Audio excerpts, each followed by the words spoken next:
Okay, this is the last set of comma rules that you will have. Rule 7. Okay, use a comma after a succession of introductory prepositional phrases. Succession means two or more. And a prepositional phrase, just to review, is a phrase that starts with a preposition, ends with an object. So things like beside the wall, on the field, behind the tree, in the shade, during the game, after the game. Those are all prepositional phrases. Okay, here's the example of the rule. At the end of the block near the old railroad station in Mill Heights, comma, the ugliest dog in the world did a dance. Okay, so if you notice, we have at the end, one prep phrase. Of the block, 2. Near the old railroad station, that's 3. In Mill Heights, that's 4 prepositional phrases in the beginning of the sentence. You only put a comma after the last one. Okay, so again, succession means two or more. So if there's just one prep phrase in the beginning of the sentence, you do not put a comma. Two or more, put a comma. Rule 8, use a comma after an introductory adverb clause. And to review, an adverb modifies verb, adjective, or another adverb, and it tells how, when, where, under what conditions, or to what extent. Okay, so an adverb clause would be a clause which has a subject and verb and also does the same thing. Introductory, again, means it's in the beginning of the sentence. So as soon as the final bell rings at 2:47, comma, most girls run for the exits. Okay, so here is an intro adverbial clause. Okay, it answers the question when the girls are going to run. So it modifies the verb run, and it tells when. Okay, and it has a subject and verb. Bell is the subject, rings is the verb. Okay, so you put a comma after it. Rule 9 is for a positive and appositive phrases. Okay, you want to surround them with commas because, again, they're non-essential. You don't really need it in the sentence. And to review, an appositive phrase is a noun next to another noun that basically re-identifies the previous noun. Okay, so here we have an example sentence. English, the best subject in the world, is a class mandatory for all high school students.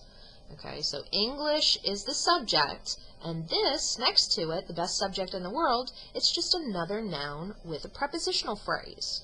Okay, so a positive phrase does not have a verb in it. It's just nouns with modifiers. Okay, and it's set off with commas because you don't need it in the sentence. Okay, English is already telling you what it is. The best subject in the world is just re-identifying English. Okay, sometimes you can have a short appositive phrase, like one word or one name, and it's not necessary to put commas if it's only one word or one name, but it's not wrong if you do. So if you want to set off short appositive phrases with a comma, it's still fine, but it's not necessary. Okay, Rule 10, if you're directly addressing somebody, you want to set off their name with commas. Okay, so here I have the direct address in the beginning of the sentence. I'm talking to my husband, Wade. Wade, comma, put that cat on a diet. Okay, so I'm telling my husband, Wade, to put the cat on a diet, set off his name. Here I'm talking to the cat. You seem to be uncomfortable with all of that extra weight, comma, Miss Whiskers. So I'm talking to her, set off her name with a comma. 11, a parenthetical expression is set off by commas. And a parenthetical expression basically doesn't have any functioning within the sentence. So again, it's not necessary. It's not needed to make the sentence clear. So here are some example parenthetical expressions. Of course, nevertheless, on the other hand, I believe, I think, however. Okay, those don't play a function in the sentence. It doesn't give any additional meaning, so you set it off with a comma. So here we have, the train will be on time. I am sure is just adding a little side thought. So you set off the side thought with commas. Okay, same thing with this one. Naturally, here is the side thought. It's at the end of the sentence. Set it off with a comma. And you could also have it in the beginning of the sentence. By the way, comma, Miss Campbell's husband has too much time on his hands. That is my husband, and that's Jabba the Hutt, and he is weird. Okay, so set off those parenthetical expressions with a comma. Rule 12, if you have a date or an address, you obviously know to put the comma in between city and state.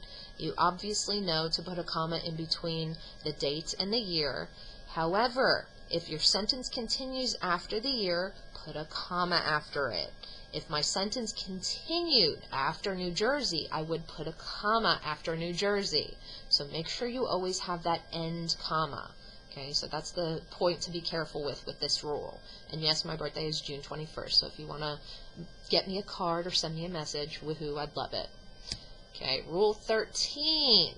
If you have a friendly letter, okay, Dear Ashley, comma. If it was a business letter, it would be a colon. But any ending for a letter is always going to be sincerely yours, comma, or sincerely, comma, or yours truly, comma. So any type of ending to a letter, always put the comma before, comma right before your name. Okay, and finally we have Rule 14.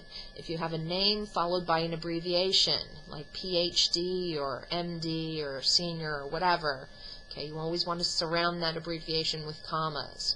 So here you see, this is my best friend from New Jersey, Tanya Romez, comma, PhD, comma, has been my best friend since the 7th grade. Okay, so you have commas surrounding the abbreviation. Because again, it's not necessary in the sentence. And that's it. Don't use commas for anything else besides these 14 rules. So every time you use a comma, it has to be because of one of these rules. That's it. Bye.